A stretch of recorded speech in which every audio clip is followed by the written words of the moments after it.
If you need open heart surgery, you absolutely want the Harvard-trained doctor. I mean, you want the person with the most elite education, right? Oh, 100%. The best connections. The one who spent like a decade memorizing every complex anatomical formula. Exactly.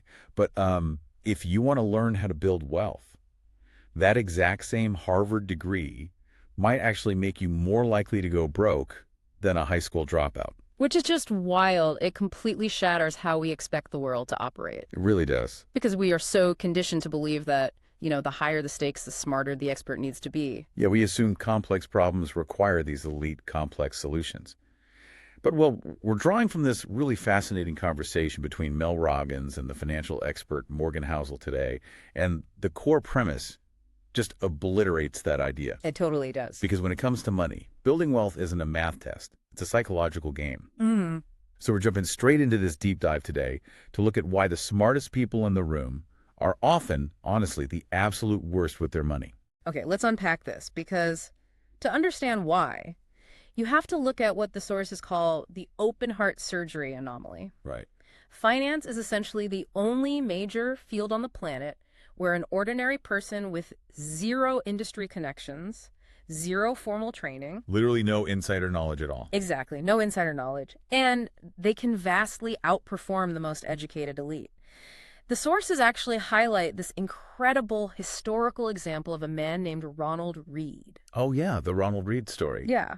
He came from a really impoverished background and spent his entire adult life working as a janitor and a gas station attendant. Just sweeping floors, pumping gas. I mean, he wasn't secretly day trading on his lunch breaks, Not at all. But when he died, he left millions of dollars to charity. Millions. Millions. Which naturally blew everybody's minds. I mean, people assumed he must have won the lottery or had some secret inheritance. Right, but there was no secret. He just saved what little he could from a blue-collar salary, like $10 here, $20 there. He invested it in basic blue-chip stocks and then did the absolute hardest thing of all. He left it entirely alone for 70 years. Wow. Meanwhile, you have people who went to Ivy League schools, got their MBAs, went to work on Wall Street, and they regularly declare bankruptcy.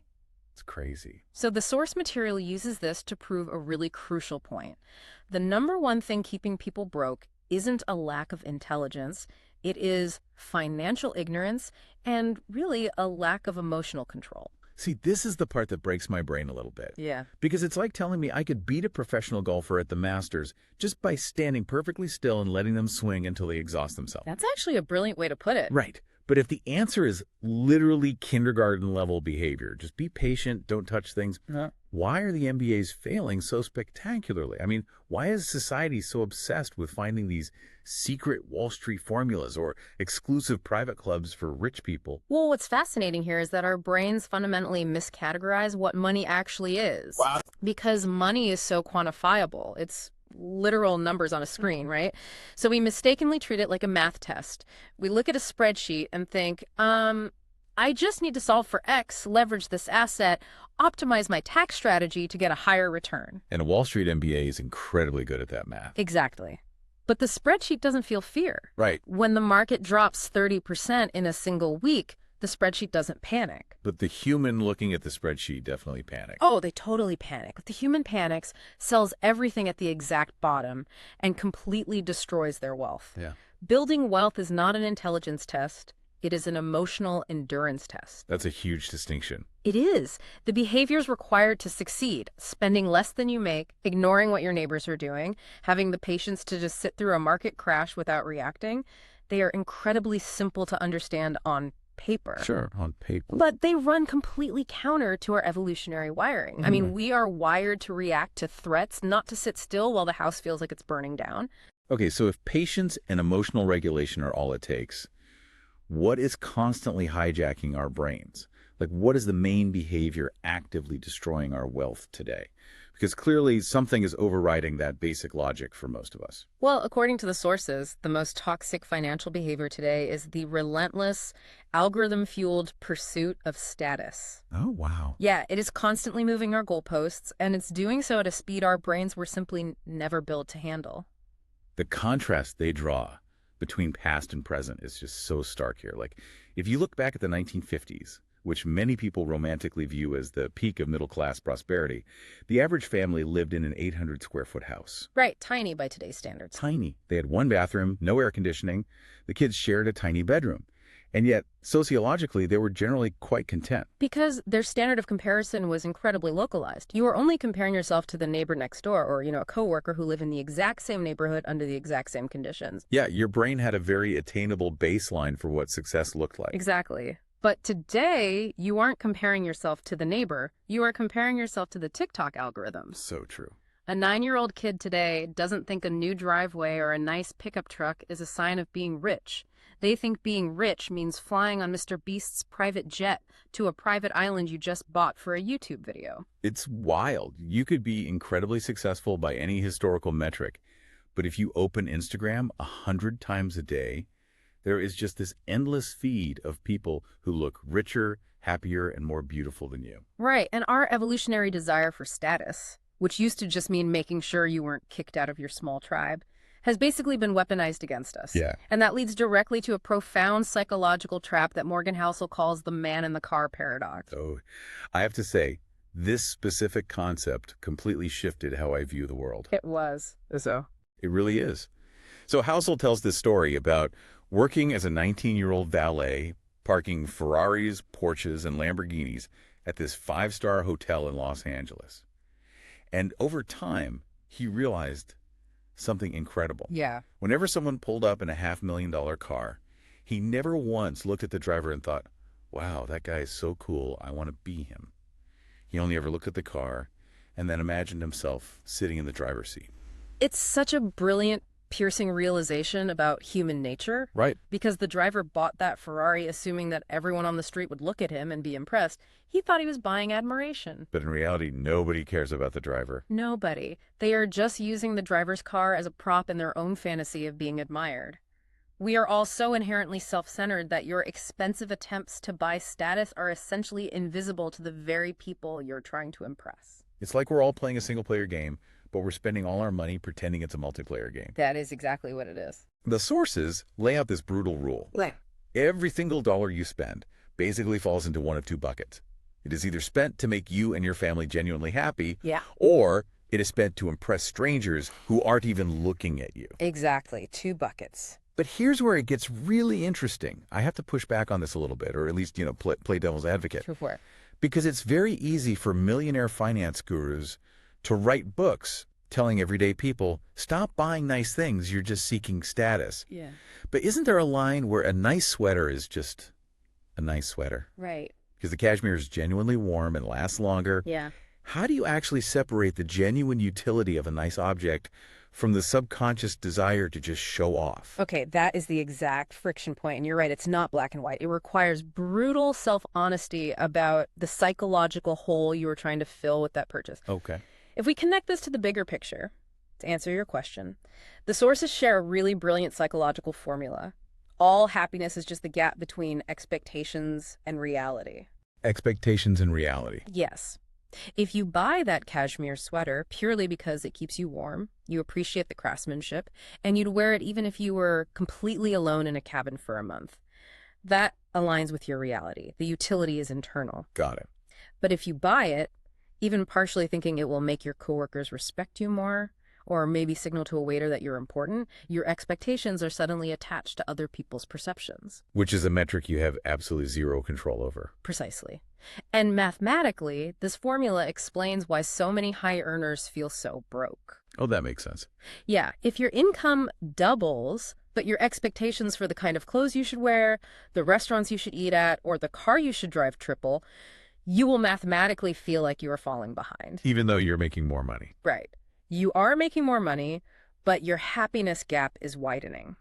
The sources bring up a really heavy anecdote from Will Smith's autobiography to illustrate the... Oh, yeah, the Will Smith story. Yeah, he talked about how when he was poor and deeply depressed early in his life, he at least had this hopeful thought that if he just got rich, all his problems would be fixed. Right. The lack of money gave him a scapegoat. Exactly. But when he became wildly rich and famous and found himself still depressed, he lost that hope. The illusion was stripped away. He couldn't use money as the imaginary cure-all for his internal state anymore. Wow. Money doesn't fix the internal stuff. It acts as a magnifying glass. That's perfectly said. So if we want to escape this man in the car trap, if we want to stop widening that gap between reality and expectations, we have to entirely change what we are actually buying, and specifically how we view savings. Yes, the savings mindset shift is crucial. Because right now, culturally, society views savings as a punishment. It feels like a boring chore or this agonizing delayed gratification where you're depriving yourself today for some old version of yourself decades from now. And that framing is exactly what drives the whole YOLO mindset. You hear people say, you only live once, so they look at their budget and think, well, I can only afford to save $20 a week after my expenses. What is the point? Right. That's never going to make me rich. I might as well just spend it on a nice dinner and enjoy my life now. But the source explicitly challenges this. Saving $100 isn't putting off $100 worth of spending. It's not deprivation. No, Yeah. you are actively using that $100 to purchase $100 worth of independence and a better night's sleep tonight. That's huge. You are buying freedom from panic. You are buying the ability to not have a heart attack when your car makes a weird noise. That is a tangible, valuable product you receive the exact moment you put the money away. And once you reframe it as buying your own freedom, the math of compound interest can finally start working in your favor. But compound interest is highly counterintuitive to the human brain. It really is. The stat they shared about Warren Buffett perfectly illustrates this. Everyone knows he is one of the richest men in the world, worth well over $100 billion.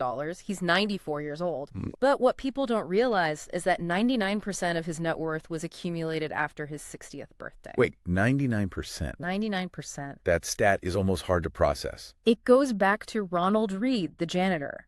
It's the ultimate testament to patience. It wasn't that Warren Buffett suddenly discovered better stocks at age 60.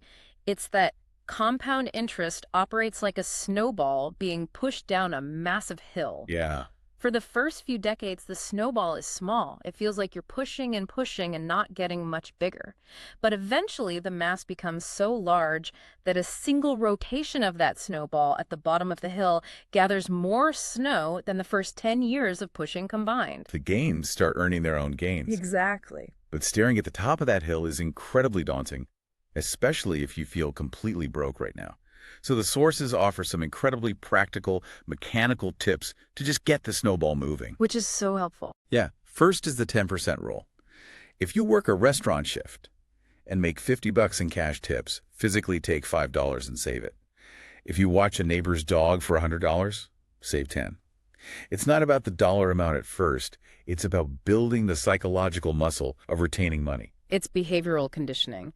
And the second practical tip they suggest to cure financial ignorance is exposing yourself to your reality checking your bank balance every single day. Now, for a lot of people listening, that sounds like a form of torture. I know, it really does.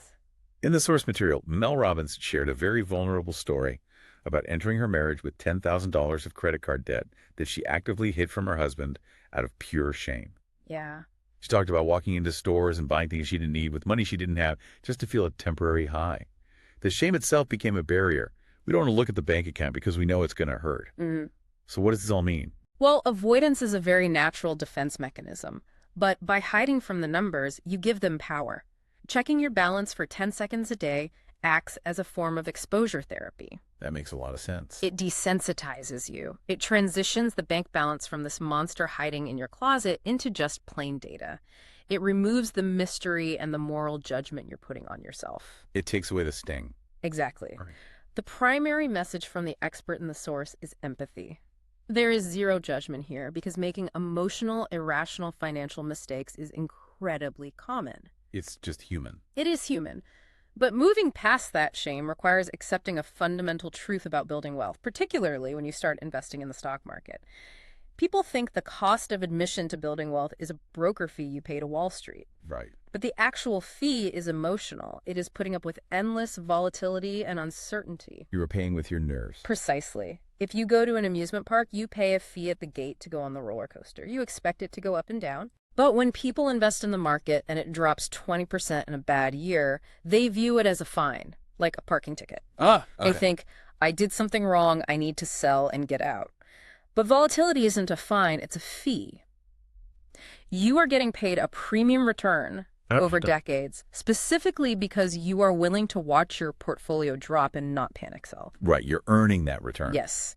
You accept that you do not know what the market will do tomorrow, but you trust the historical trajectory over 20 years. If you want zero volatility, you keep your money in a basic bank account, but the return you get will be practically zero. That is the trade-off. Reframing a market drop from a fine to a fee changes everything. It's not a malfunction. It's just a ticket price for the ride. Exactly. Which brings us to the final and maybe most profound conceptual shift in this entire conversation. If we are saving our money, ignoring status, and weathering the market, what is the actual end goal? Good question. The ultimate goal isn't to look rich.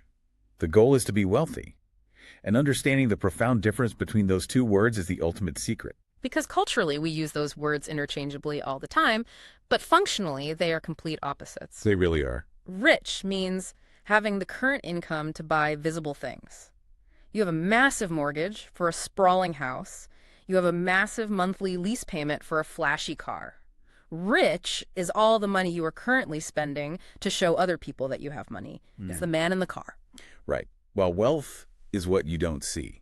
Yes. It is the unspent money. It's the boring, invisible index funds sitting quietly in account. It is the complete psychological independence from other people's opinions. Wealth is the invisible flex. The invisible flex. The contrast they draw in the sources between two generations of the Vanderbilt family perfectly illustrates this trap. Well, this story is wild. So back in the late 1800s, the Vanderbilts were arguably the richest family the world had ever seen. When the patriarch died, the heirs were handed the modern equivalent of $500 million at birth. Which sounds like the absolute dream. I mean, who wouldn't want to be handed $500 million? Right. You would think it would buy ultimate happiness, but their only job, dictated by their social circle, was to live the most ostentatious, visible lives possible. Showing off. Just showing off. They built massive mansions just to host parties for other rich people. And according to their own family biographies, almost every single one of them was miserable. It's so sad. They were incredibly rich, but they had zero independence.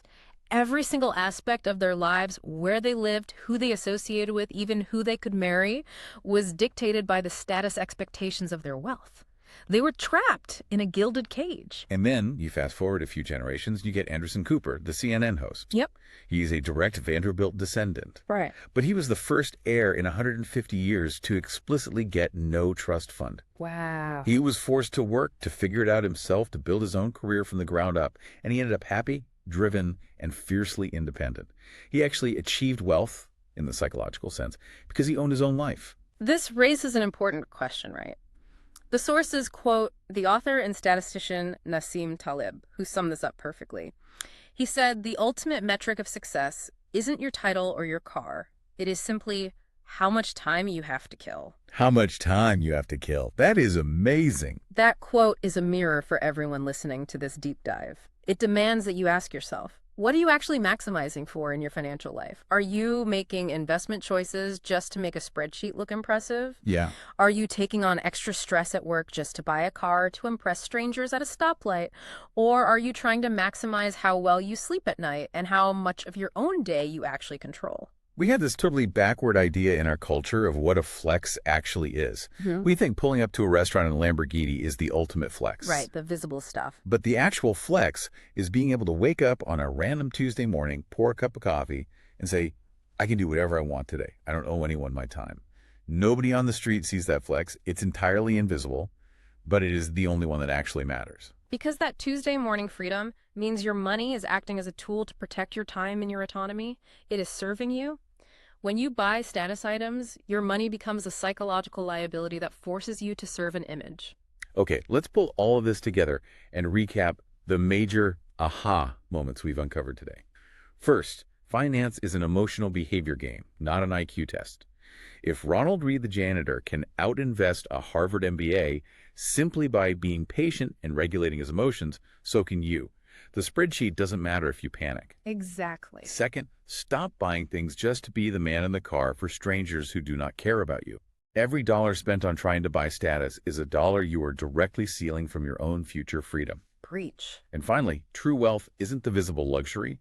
It is the invisible freedom to control your own time. And if you are listening to this right now and feeling a sense of regret about your past spending, maybe you're thinking about the credit card debt you've been avoiding or the things you bought just to keep up appearances, remember that you have total control over your financial behavior starting right this second. Yes, absolutely. Empathy for yourself comes first. Action comes second. You can log into your bank account today, look the numbers in the eye without judgment, and automate that first $10 transfer. You can start buying your independence tonight. To leave you with one final thought to mull over as you go about your week, the sources shared this deeply moving anecdote about the brilliant physicist Stephen Hawking. Oh, this is so powerful. After being diagnosed with a motor neuron disease, paralyzed, and confined to a wheelchair for his adult life, he was asked in an interview what his secret to happiness was. He said that his expectations were reduced to 0 at age 21, and everything since then was simply a bonus. Wow. Obviously, that is an extreme tragic circumstance, but as a mental model, it is incredibly powerful. Think about this. What if you mentally reset your financial expectations to 0 today? Yeah. How much of your current everyday life, the simple roof over your head, the fact that you have clothes in your closet, the food sitting in your fridge right now, would suddenly feel like an absolute staggering luxury? It changes the entire equation. It turns what you already have into wealth. It really does. If all happiness is just the gap between reality and expectations, how would that massive shift in gratitude change the way you spend your very next dollar? At the top of our deep dive, we talked about how comforting a medical x-ray is.